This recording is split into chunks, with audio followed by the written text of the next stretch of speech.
Toi, tu habites au Foyer-Lorraine? Oui, j'habite au Foyer-Lorraine. Depuis longtemps? Ça fait 20 ans maintenant, 1999, bientôt 20 ans.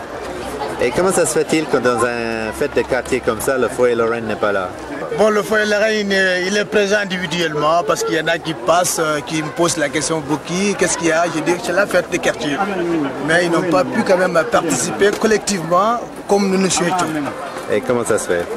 Ah ben ça, vous nous connaissez très bien, notre mentalité africaine, ça reste toujours dans nos têtes. On veut toujours individuel, on ne veut pas collectif. Mais dans l'idée que les Français ils ont des Africains, c'est les Africains ils agissent avec solidarité et collectivité. Oui, mais c'est parce que les Français qui ne connaissent pas l'Afrique, ils vont dire que les Africains, on est solidaires entre nous. Mais c'est vrai, on est solidaires. Voilà le monsieur le maire qui arrive là, Roger Madec. Monsieur le maire, tu vas bien? Comment allez-vous? Voilà mon associé qui est là, il y a... Ton associé? Voilà. Tu fais le business maintenant, toi? Ah non, je ne veux pas le business. C'est mon association, monsieur le maire. Voilà, c'est le monsieur le maire du 19e arrondissement qui est là. Ah oui. Ça fait longtemps qu'on se connaît, on a discuté. Mais, par contre, aujourd'hui, c'est lui qui ne connaît pas l'Africain. Il va dire, un Européen qui ne connaît pas l'Africain, il va dire que les Africains sont vraiment solidaires. Mais c'est quasiment faux. Parce que notre solidarité, c'est simplement soutenir la famille. Mais collectivité locale, on n'a pas l'idée de travailler en collectif. Ouais. Tu vois, on est toujours de dire que moi, je veux faire ça. Il faut que tout le monde dise que tel monsieur a fait ça. Mais en collectif, on ne peut pas faire ça. C'est ça nos problèmes. Et toi, tu es venu avec ton association, c'est Voilà, ça? je suis venu avec mon association aujourd'hui. L'association de... Le Fadiar. Fadiar. Le développement de Fadiar, il s'appelle ADF. Oui. Chez moi, le président, il y a un cousin qui s'appelle Diawara Wali, le secrétaire général.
Nous sommes au foyer Lorraine, 13-15 rue de Lorraine, Paris 19e.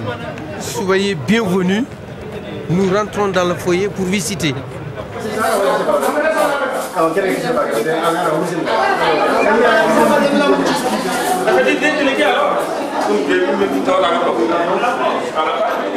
y a encore très fortement ancré et en haut lieu, même au gouvernement socialiste actuel, l'idée que les foyers, c'est des ghettos. Il y a une véritable entreprise de suppression de l'entité juridique, même réglementaire, des foyers de travailleurs immigrés, puisque aujourd'hui la seule réglementation qui a le droit d'exister, qui se met en place au fur et à mesure des réhabilitations, et s'il y en a éventuellement des nouvelles constructions, c'est la réglementation d'une résidence sociale. Et elle est écrite en fait pour l'accueil de populations en grande difficulté, en voie de réinsertion. Ça n'a rien à voir avec la réalité du logement durable des immigrés qui veulent vivre en communauté parce que c'est leur façon de vivre aujourd'hui dans la ville. Hein. Et ce texte est extrêmement dangereux à terme par rapport à l'avenir du foyer, mais surtout aussi par rapport à la reconnaissance des immigrés, en tout cas de l'Afrique de l'Ouest, mais aussi des autres, dans la place qu'ils doivent prendre aujourd'hui ou qu'ils veulent prendre, qu'ils prennent dans nos villes et dans les quartiers. Sur cette question, nous on affirme que les foyers sont un lieu de contact entre les immigrés et la population des villes. Bon. Et que c'est un lieu d'intégration dans la ville, et que ce n'est pas un lieu de repli communautaire, c'est un lieu qui permet aux gens finalement de s'intégrer dans la société tout en respectant et en gardant leurs liens de leur communauté d'origine. Et c'est la seule façon d'être respecté, de pouvoir s'intégrer, parce que si on n'est pas respecté, on ne peut pas s'intégrer. Bon, vous deux là. Bon, vous deux là. Vous deux là. Oh là là. Bon, on vous le partage en deux là. Oh là là, t'es super. Voilà, on n'en parle plus. Tiens, même Mathieu les filles. T'es génial.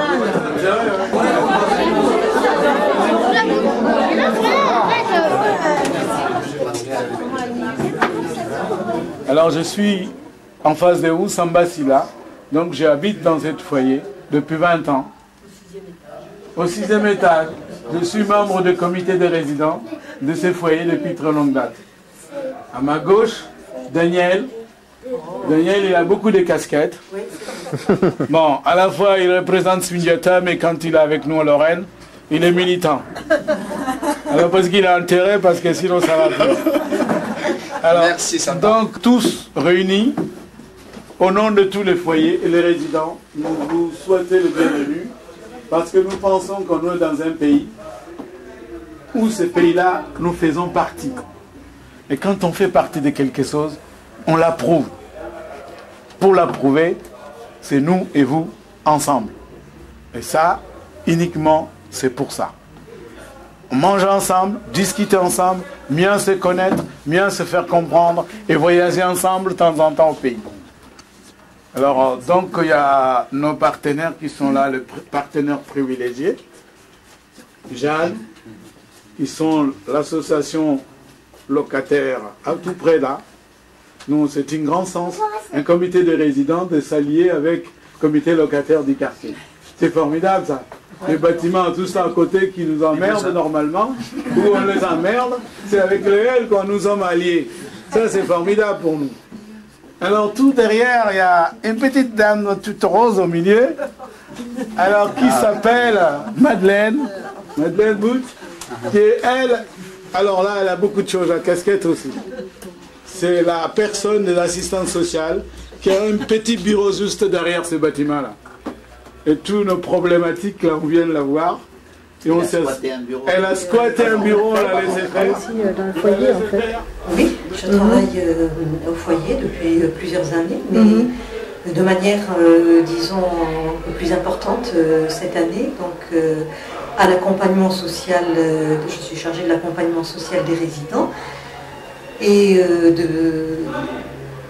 disons que cette année, on a axé le projet sur l'aide à l'insertion ou à la réinsertion plutôt professionnelle, parce qu'on est parti du constat que beaucoup et de plus en plus malheureusement de résidents étaient au chômage et trouvaient de plus en plus difficilement du travail, peut-être parce que les moyens, les méthodes, disons, traditionnelles qu'ils employaient traditionnellement, c'est-à-dire le bouche-oreille, bon, fonctionnent moins bien maintenant.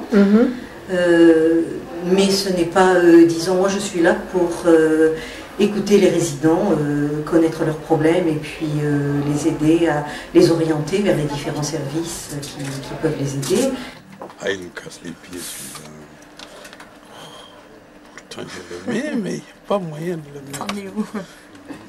T'en es où là? Attends. Voici là. Détail. Oui. Il est là, mais il ne veut pas être Mais là. alors, tu te mets au début et ta tabulation? Comment il veut pas aller? Qu'est-ce que tu me fais? Moi, quand je fais Là, ça, tu tapes, regarde. Fin. Ça va aller à la fin de la ligne. Ah, bon, c'est ça. Espace. Détail, donc. Espace, espace, espace. Tu fais quoi là, monsieur Cham? Comment? Qu'est-ce que tu fais? Ben, je travaille. Sur quoi? Je fais, je suis sur un truc là, je sais pas comment ça s'appelle. C'est une lettre à taper, une lettre de candidature en réponse à une annonce. C'est un exercice quoi. Oui, c'est un exercice. Annonce du boulot. Voilà. Mais tu es à la retraite, non? Mais je suis à la retraite, mais pour le moment, je m'amuse quand même un peu. En attendant de partir au pays. Parce que tu vas chercher du boulot au pays? Ben, j'aimerais bien, parce que je ne veux pas rester sans rien faire. Donc, pour ce faire, il faut être capable de faire quelque chose. Et tu fais ça depuis combien de temps? Tu viens ici combien de temps? Ben, malheureusement, c'est pas longtemps. Ça fait 2 mois que j'ai commencé à faire ça. Mais malheureusement, je n'aurai pas assez de temps pour affiner vraiment les choses. Mais j'aimerais, en arrivant là-bas, si c'est possible, de le continuer. Parce qu'ici, c'est quoi? Ici, c'est une association qui aide les vieux comme nous, quoi. Oh, ben, je vois plein de gens qui ne sont pas vieux, là, quand même. Ben oui, avec les jeunes, si tu veux. Il y a les jeunes aussi qui veulent apprendre un peu à jouer avec l'informatique, comme maintenant c'est la mode. Hein? Comme c'est la mode, il faut que tout le monde soit capable quand même de faire quelque chose, même si on ne le fait pas pour les autres, pour soi-même. Alors, Aliou, est-ce que tu peux nous raconter un tout petit peu comment tu es venu en France et pourquoi tu es venu en France déjà? Je suis venu en France en 1962. Je suis venu par le bateau et j'ai fait 7 jours dans la mer. Je suis arrivé à Marseille. Le même jour, j'ai pris le train. Je suis venu à Paris. Arrivé à Paris, j'avais personne qui m'attendait. Je connaissais des gens qui sont ici, mais qui sont dans les hôtels. En ce moment, il n'y avait pas de foyer. Et ces hôtels sont gérés par des Arabes. Et si vous n'avez pas une place, vous ne pouvez pas y rentrer. Les camarades qui étaient là, ils voulaient nous faire rentrer dans leur chambre, mais le propriétaire ne voulait pas, parce que nous sommes des étrangers. On nous a mis dehors, on a attendu toute l'après-midi, parce qu'ils ne veulent pas que les gens qui sont dans l'hôtel reçoivent des gens qui ne sont pas inscrits dans l'hôtel. Donc on nous a pris, on nous a amenés dans un lieu, c'était à Cachan. On nous a mis à la cave, on a passé la nuit. Le lendemain, on nous a ramenés à l'hôtel pour quand même manger, mais une fois fini de manger, il faut sortir. On a fini de manger, on nous a sortis. Heureusement, il y avait eu 2 jeunes Maliens qui faisaient de trafic de logement. Et ils ont eu une maison retapée à Saint-Ouen. Et ils ont mis des lits. Le même jour, ils nous ont emmenés là-bas. C'est là on a eu une chance, on n'a fait que 2 jours dehors. Donc on a commencé à habiter dans cette maison. Le lendemain, on nous a amenés pour chercher du boulot. En ce temps, le boulot, c'est facile. Vous trouvez le travail facilement.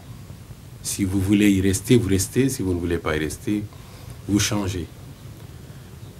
J'ai travaillé dans une maison 6 mois. Je laissais. J'ai fait comme ça 3 maisons. 4e maison, je suis resté quand même 2 ans. Après, je suis parti au pays. Je suis parti au mois de septembre 64. Je suis revenu, j'ai repris le même travail dans la même entreprise. En ce temps, il y avait un copain qui s'appelait Keneme Kalidou. C'est lui, avec Père Boulanger et Jean Bonnet, qui avait ouvert la Sundiata. Tu les connaissais, les fondateurs de la Sundiata? Je connaissais le Kalidou, je le connaissais, c'était un ami. On se voyait, on faisait tout ensemble, on avait des réunions ensemble presque très souvent. Bon, il m'avait demandé si je veux travailler à la Sundiata. Je dis, ben, en ce temps, moi ça ne me dérange pas. Si tu es là-dedans, moi je veux travailler avec toi. Bon, donc je suis resté là où j'étais jusqu'à janvier 68. Il m'a dit, bon, si tu veux, tu viens. C'est comme ça que je suis venu à la Sundiata. Donc j'ai commencé à la rue Raymond Losseron. C'était une usine qui était refaite, quoi. Donc il y avait du monde là-dedans. Pour que M. Thiam, le départ de M. Thiam, pour le remercier et tout ce qu'il a fait pour nous, et surtout pour Lorraine, on vous remercie beaucoup au nom du foyer et du délégué de Lorraine. Et depuis 1979, il nous a aidé du foyer à faire tout le problème qu'on a eu ici. Il nous a aidé le foyer et surtout côté des Sundiata aussi. Il nous a aidé beaucoup. On vous remercie beaucoup. Tout le foyer vous remercie beaucoup. Et bon vent à vous.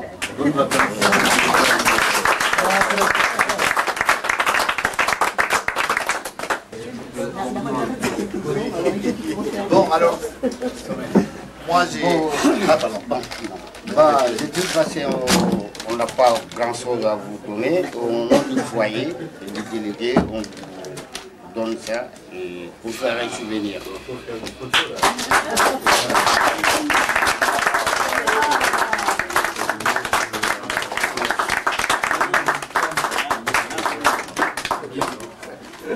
Et moi, je remercie particulièrement, moi aussi, Aliou Thiam, qui nous a toujours essayé de donner des conseils vis-à-vis des quartiers.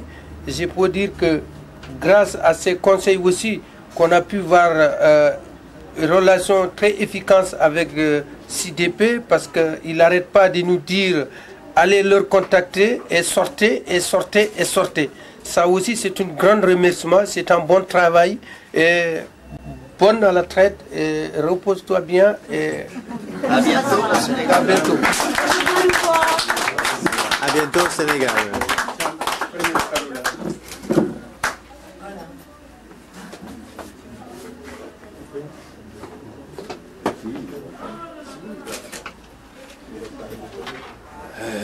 Que pourrais-je dire? Merci à tous. Merci aux camarades, les directeurs qui sont présents. Merci les camarades de la rue de Lorraine. Je suis très ému.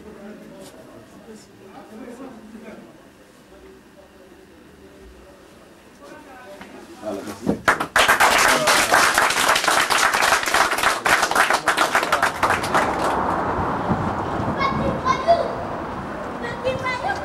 Nous allons aller rencontrer avec Samba Silla, village de Diataya. C'est un délégué principal des foyers Sundiata.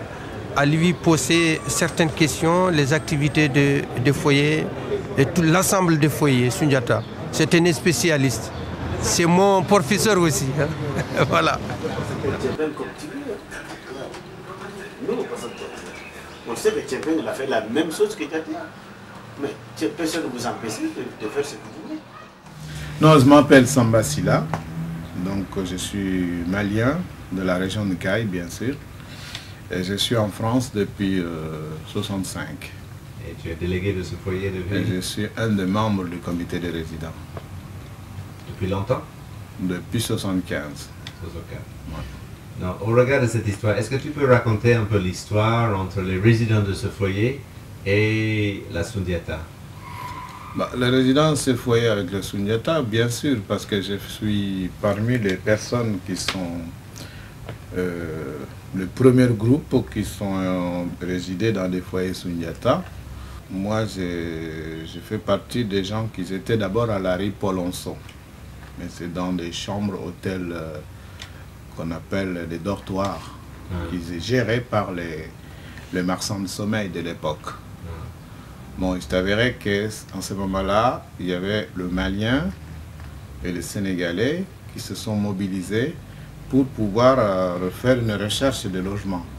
C'est en ce moment-là que le père Blanc, avec certains Français expatriés de la région dont nous sommes originaires, et ont créé cette association Sundiata. Et Sundiata, pour moi, ça révèle le nom de l'empire de Mandingue, Sundiata. Alors c'était à partir de cette association où il y a eu des démarches auprès de certaines associations humanitaires à l'époque. Sundiata a pu trouver un lieu qui est au foyer de la rue Saint-Denis.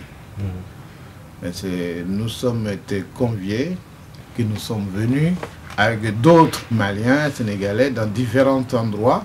On se retrouvait au foyer de la rue Saint-Denis en 1967.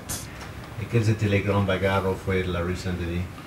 La rue Saint-Denis, il y a eu beaucoup de bagarres, d'abord. Une des premières bagarres, c'est d'abord l'organisation sociale inter aux résidents.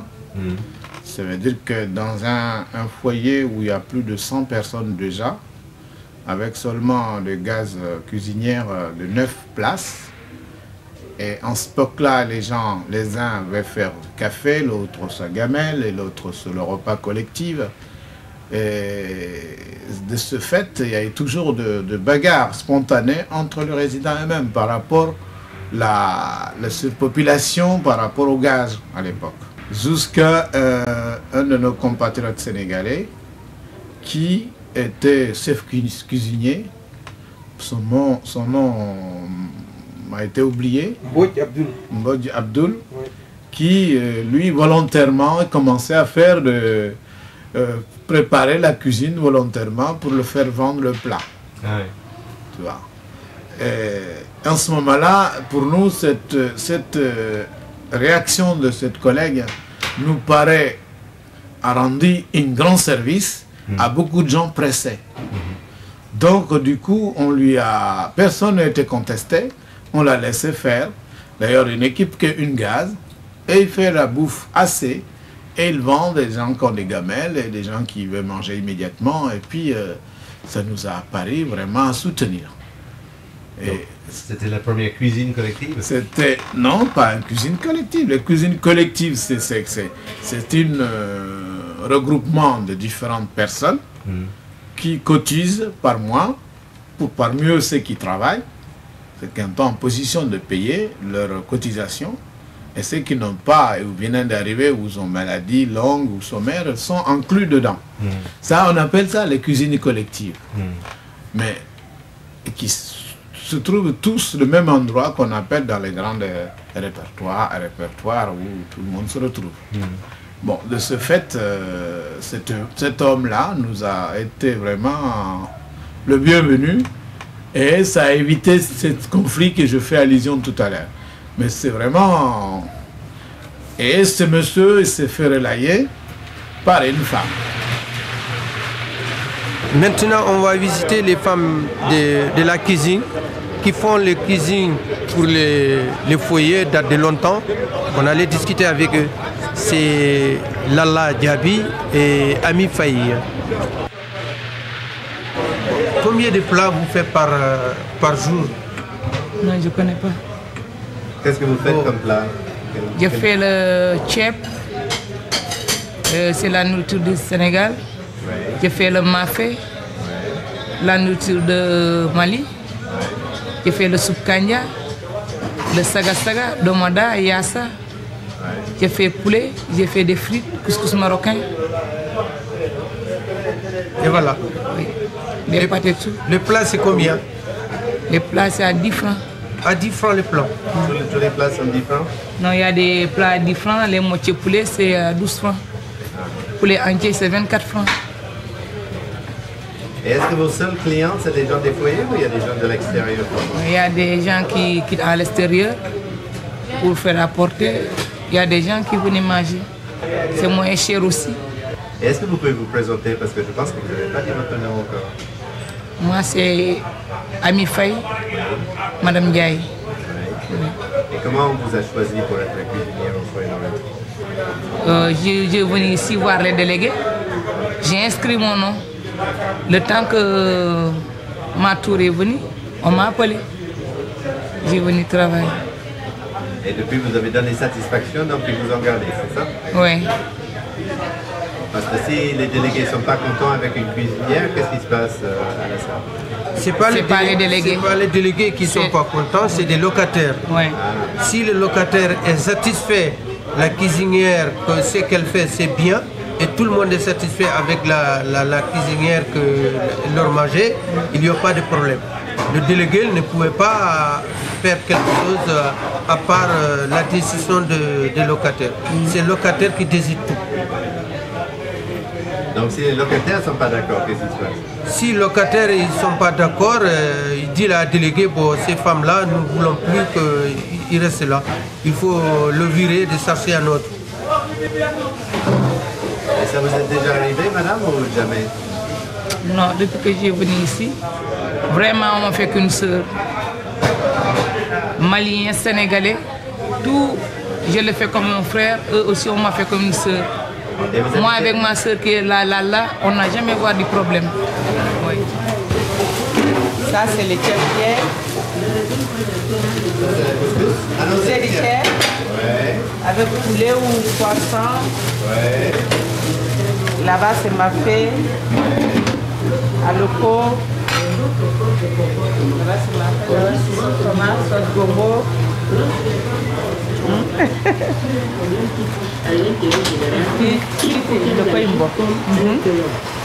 Il est là-bas. Oui. On commence à 5h30. Oui, jusqu'à 19h30. Oui. Voilà. Ça, c'est les alocos. Vous arrivez à vendre à peu près tout ou il y a beaucoup de... Si, on vend tout. Ouais, on prépare encore après-midi.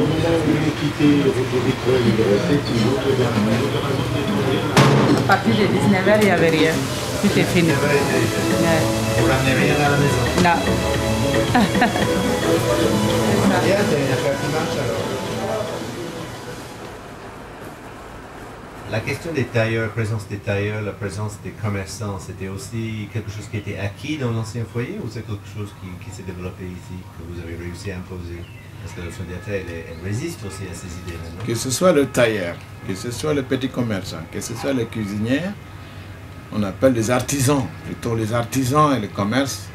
Les cuisinières, elles ont été toujours opposées, le solidarité a toujours été opposé.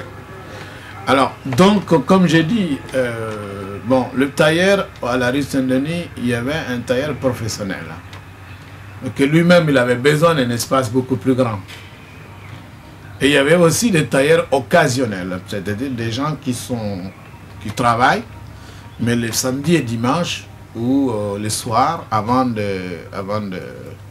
que les uns et les autres commencent à coucher pour le lendemain, et font quelques rattrapages. Voilà.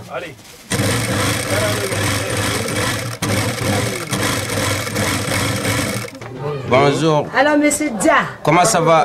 Je discute un peu avec le frère là, après on va bien vous dire bonjour. Bon, c'est un peu important pour les gens du foyer, pour les gens aussi africains qui sont à côté, pour les réparations, les retouches des pantalons, des chemises. Parce que c'est le truc d'Africains, on fait. Bon, les gens aussi, la plupart qui viennent ici sont d'Africains. Il ne sait pas où il faut aller. S'il trouve, il attend, il y a les machines qui réparent les retouches des pantalons, des chemises. Il vient. Ou bien s'il a un tissu, il a envie de faire le modèle africain, il passe. Il nous explique qu'on le fait.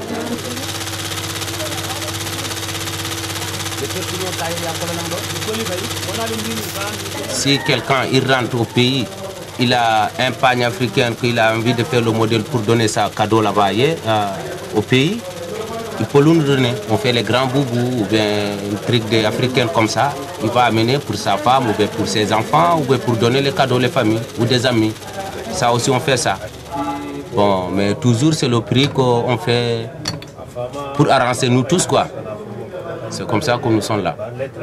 On n'a pas de problème aussi avec eux et aussi on n'a pas de problème avec nous. On s'attend toujours. Et vous êtes résident du foyer? Si, nous sommes résidents du foyer. Bon, on travaille ici des fois samedi et dimanche parce que la plupart des clients qui viennent ici, eux aussi ils travaillent. Samedi et dimanche, s'ils ne travaillent pas, ils sont de temps de venir voir les tailleurs, amener leurs tissus ou bien reprendre les habits qu'ils ont laissés. Bon, nous aussi, si on a du travail, on ferme l'atelier, on va aller ailleurs pour travailler. Les jours qu'on ne travaille pas, on vient ici, on travaille. Ou il y a des jours aussi, tu finis un peu tôt, tu as du travail percé, et tu passes dans l'atelier, tu le répares, tu le donnes et puis tu continues tes affaires. Il y a quelqu'un qui m'a dit il y a où? Qui? Ça. Oui, il devrait venir aujourd'hui. Hein. Ah, il est venu alors? Les commerçants, c'est pareil. Ici, à part les boutiques arabes, à partir de 8 heures, tout est fermé. Nous ne disposons pas de grands frigos avec lesquels on va faire un achat de 1 mois ou 2 mois ou 2 semaines. Hein, nous sommes des gens qui vivent quotidiennement. Donc le petit commerçant, ce ne sont pas des commerçants, c'est des travailleurs la plupart. C'est aussi un service. Que ce soit la cuisine, que ce soit les grands commerçants, que ce soit des tailleurs, et tant qu'il y a une majorité favorable, les médiateurs du foyer ne s'occupent pas parce que ça, tant que ça apaise la cohésion sociale, c'est quelque chose qui est classé pour nous. Tu parles des délégués, mais est-ce que c'était facile pour faire accepter par la Sundiata l'idée de déléguer ou... Je crois que nous sommes dans une société démocratique qui était bien avant nous, qui a un droit à chaque groupe que nous avons. C'est même pas français, c'est universel. Dans chaque groupe d'avoir des personnes qui se chargeaient de médiation à l'intérieur de le groupe. Donc en France, on appelle les délégués ou le comité des résidents ou de certaines personnes de ressources parmi le groupe, qui sont toujours des gens qui ont une influence, qu'on les écoute. Alors, donc ce n'est pas une affaire de Sundiata pour nous, pour réunir, voir des personnes qui pourront à la fois défendre notre intérêt et aussi travailler sur notre cohésion sociale à l'intérieur du foyer. Ce n'est pas une affaire de Sundiata. Sundiata, il est bien sûr qu'il ne serait toujours opposé à des gens qui sont en position de défense, ça c'est clair. Mais on n'a pas entendu Sundiata pour faire notre comité. Hein. Donc vous avez fait votre comité spontanément? C'est pas spontanément. C'est pas spontanément. Je dis bien, bon, si on veut aller jusqu'au-delà de la France, que les gens des vallées du fleuve Sénégal ou le bassin du fleuve Sénégal, nous sommes du village. Et dans un village, elle est structurée, organisée, chacun sa place dans un foyer. Et chacun son rôle dans un village. Alors quand nous sommes venus en France, nous avons exactement cette responsabilité, ce rôle de chacun, tout en chacun dans le groupe. Et ça veut dire quelqu'un qui est l'âge de ton frère, grand frère, quelqu'un qui est l'âge de ton père, et quelqu'un qui est l'âge de ton jeune frère. Bon, tu es son grand frère. Quelqu'un qui est au-dessus de toi, il est ton grand frère. Quelqu'un qui est l'âge de ton père, il est ton père ou ton oncle. Tu ne l'appelles même pas par son nom, par politesse. Donc, n'importe où nous sommes, il y a une organisation qui n'apparaît pas pour des gens quand ils rentrent dedans. Il y a la bruit, il y a de tout ça, il y a l'ambiance. Mais cette organisation, elle est là. Oui, mais dans un foyer comme rue Saint-Denis ou comme celui-ci, pas tout le monde est de Diatea. Pas tout le monde est d'un seul village. Donc comment est-ce que vous organisez un groupe pour que chacun soit représenté? On peut te rigoler quand je dis la vallée du fleuve Sénégal, le bassin du fleuve Nord, je n'ai pas dit mon nom, le nom du village. J'ai dit la région dans laquelle nous habitons. C'est une tradition dans celle, qu'il soit Peul, Malinké, Bambara, Soninké. Et nous avons cette habitude. Dès qu'on se retrouve à un lieu, on sait qui doit faire quoi. Alors ça ne nous a pas du tout opposé un problème. Alors, ce qui nous a posé un problème, c'est le problème, comme je dis, d'abord, nous avons confronté une réalité sociale et qui nous avons trouvé une solution, comment le gérer. D'abord pour nous-mêmes. Que Sundiata, il a fait sa cantine, c'est-à-dire là où nous devions faire notre café, nos gamelles et nos repas collectifs. Ça, c'est neuf. Réseau gaz. Bon, il y a une salle de télé qui ne répond qu'un téléphone, une télévision pour l'ensemble des résidents à l'époque. Puis aussi, il y a les cohabitations dans les chambres. Cohabitation, c'est qu'ils sont au travail de nuit, c'est qu'ils sont au travail de la journée, comment faire sorte de se faire respecter pendant le pause de les uns les autres. Ça n'a pas de Sundiata, ça c'est une affaire interne dans laquelle nous devons nous organiser pour instaurer une sorte de cohésion et la paix dans la paix civile. D'accord. Maintenant, de côté de la Sundiata, j'essaie toujours de comprendre comment les délégués se sont émergés. Alors, ça veut dire que pour n'importe quel groupe dans un foyer, il n'y a jamais de dispute pour savoir qui doit être délégué de ce groupe. Non. Non. Parce que les délégués, ils viennent à partir du moment qu'il y a cette réalité conflit interne. D'abord. Il y a des personnes, comme je dis, dans chaque groupe qui sont sénégalais, maliens, mauritaniens, nous allons référer à nos traditions, vite fait. Qui parmi vous des gens qui ont une influence? Qui parmi vous des gens qui ont l'écoute? Qui ont parmi vous peut défendre l'intérêt collectif? Ça, on le repère en moins de temps. Est-ce que ce ne sont pas ces gens-là? Donnez-nous, Fouta, vous êtes des Fouta, donnez-nous quelqu'un d'influence chez vous. Djomborou, donnez-nous quelqu'un. Guidi Mara, tu vois, ce n'est pas difficile à mettre, instaurer à ce type de... Et ce sont ceux-là, ceux qui s'occupent de l'intérieur, qui vont s'occuper aussi de l'extérieur.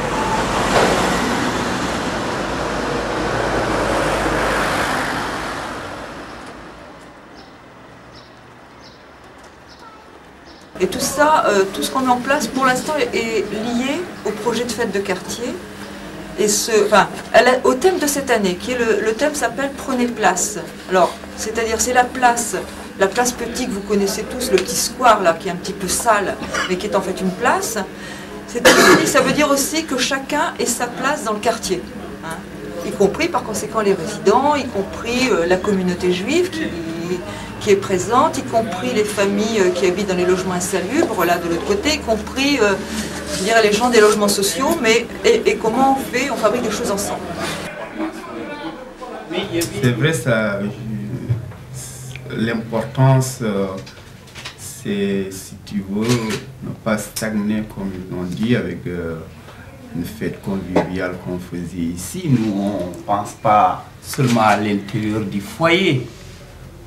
C'est une continuité vers l'extérieur. Ça aussi rejoint les objectifs de l'association Asreflo, l'association pour le foyer de la rue de Lorraine. Bon, les objectifs, aller vers de l'avant, expliquer à tout le monde ce qu'on fait à l'intérieur du foyer, ça ne fait pas peur du tout. Et puis, on n'a rien à cacher. Aller vers de l'avant, vers les gens du quartier. Lors d'une fête du quartier, je crois que c'est une place que le foyer, la rue de Lorraine, doit tenir.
est rentré, on a pas mangé. C'est bon, c'est bon dans les cuisines. Je croyais qu'on allait manger, moi.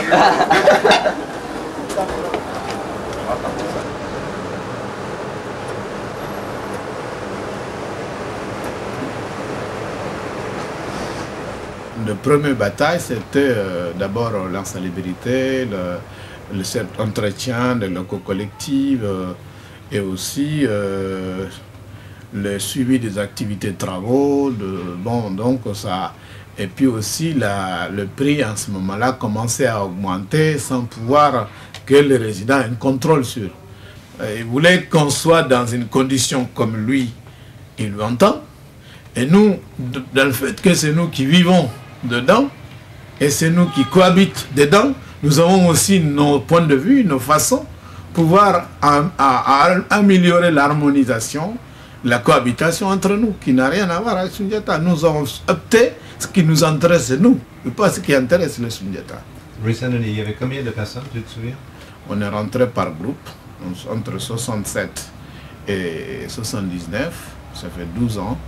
On est fini par 189 personnes, 189, oui. Il y avait combien de personnes dans chaque chambre? Bon, il y avait des chambres qui ont été de 8 personnes minimum. Et il y avait des chambres de 10, 12 personnes, 15 personnes ou 16. Et donc, du coup, il y avait aussi, c'était une période entre 69 et le 75, ça avait les périodes où aussi la grande maladie tuberculeuse, ça a frappé beaucoup la communauté. Dans laquelle nous sommes cloisonnés ensemble et on est souvent dans le même lit et on mange toujours le même ensemble, ce qui fait que cette maladie a une répercussion importante dans notre foyer. Et nous avons réagi en disant que si nous ne trouvons pas un lieu qui sera un peu plus amélioré que celle-ci, on va risquer de tous passer par cette maladie. Donc, tu peux raconter le déménagement ici? Quels sont les problèmes qui se sont posés avec le déménagement? Mais avant le déménagement, il y avait d'abord comment on a pu négocier. Ouais. Hein?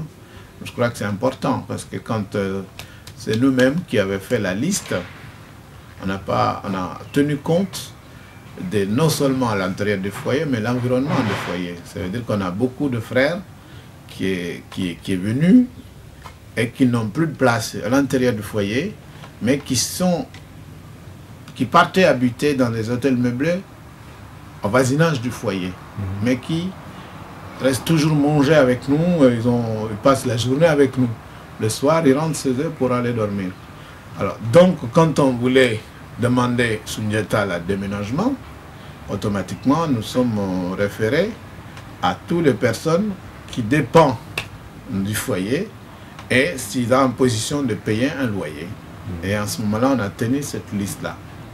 Bon, la liste nous a amené en ce moment-là, pour Lorraine, il y avait 178 lits, dans laquelle, officiellement, il nous resterait 11-12 personnes qui ne pourront pas venir et qu'il a proposé de les envoyer n'importe quel site.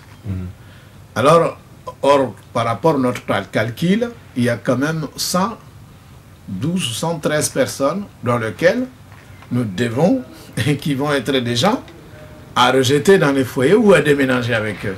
Ah oui, d'accord. Donc, vous ajoutiez 100 personnes à la liste. Voilà.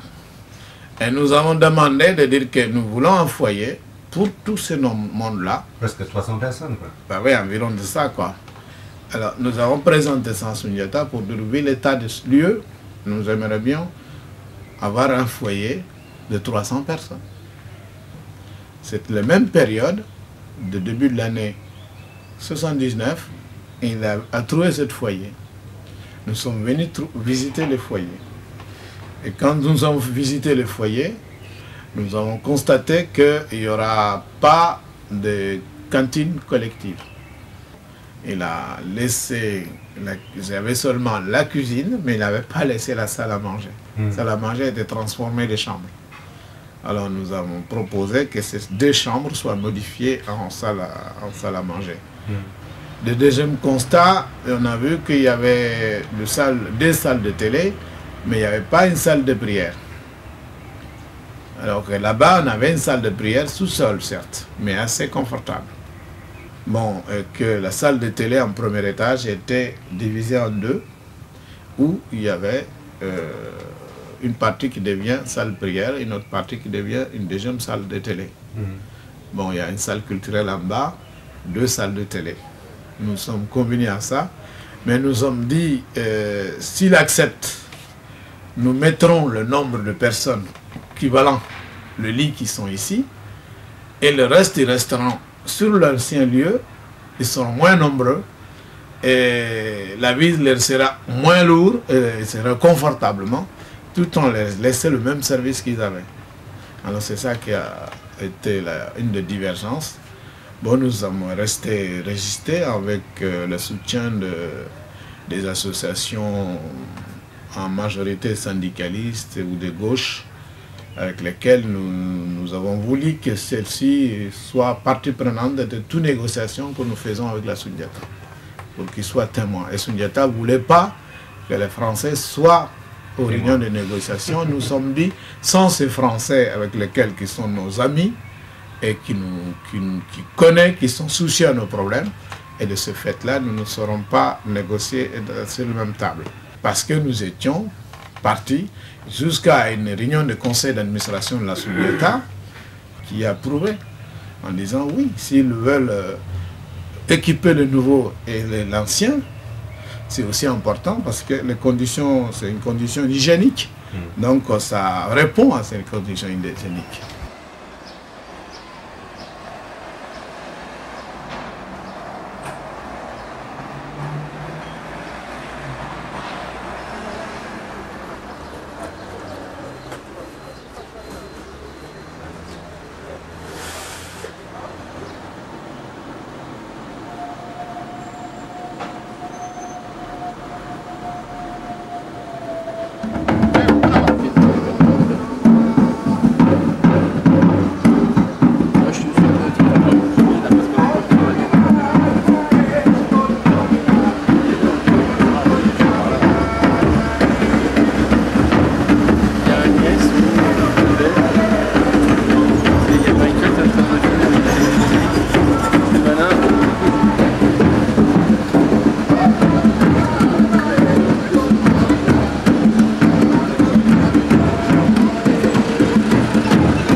La maternité, c'est celle-là.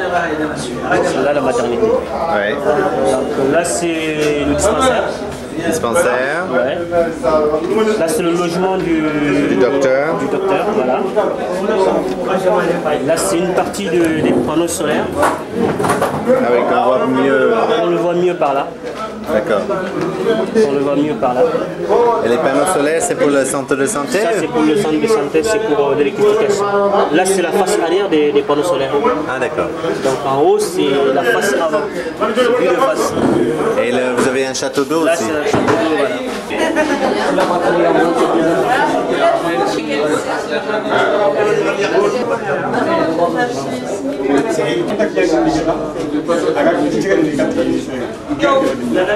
Donc il est là-dedans. Il est là-dedans.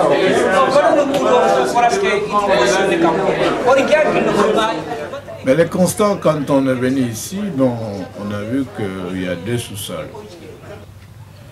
On a vu aussi les salles qui sont là, et c'était bien avant, les salles de réunion, certes, mais on ne peut pas mener une manifestation culturelle. On a voulu qu'au moins un premier sous-sol soit aménagé pour répondre à ça.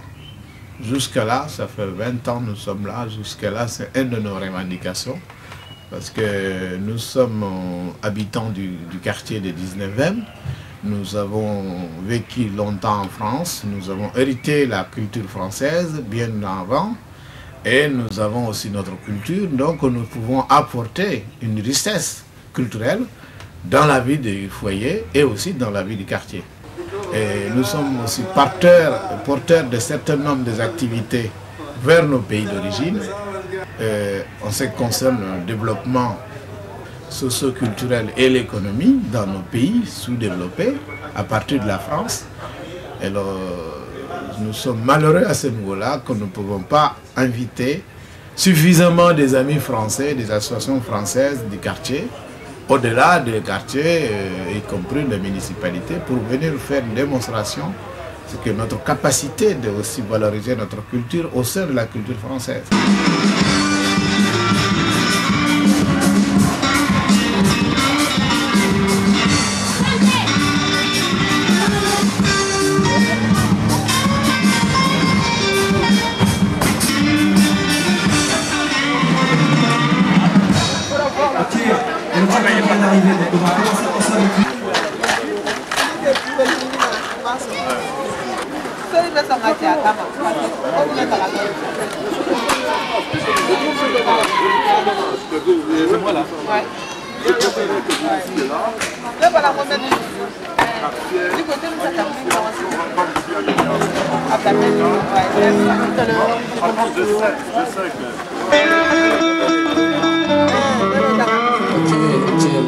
On allait voir encore au 6e étage, le ancien vieux des foyers Sundiata, qui s'appelle Sambala, qui habite au 6e étage.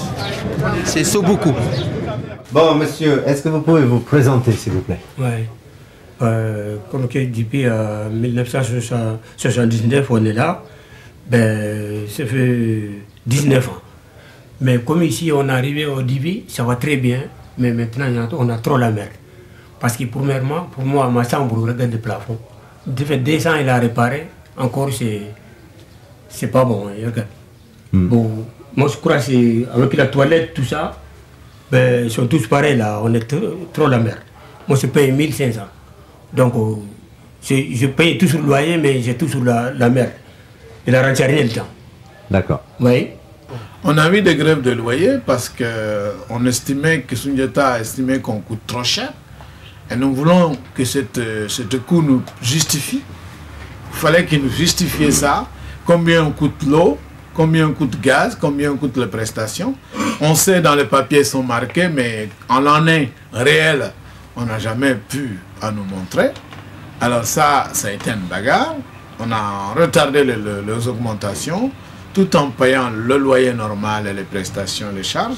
Pendant un temps, ça a créé un conflit. Sundiata a attendu jusqu'à l'hiver, qui est interdit en France pendant l'hiver de couper les prestations, c'est-à-dire le chauffage.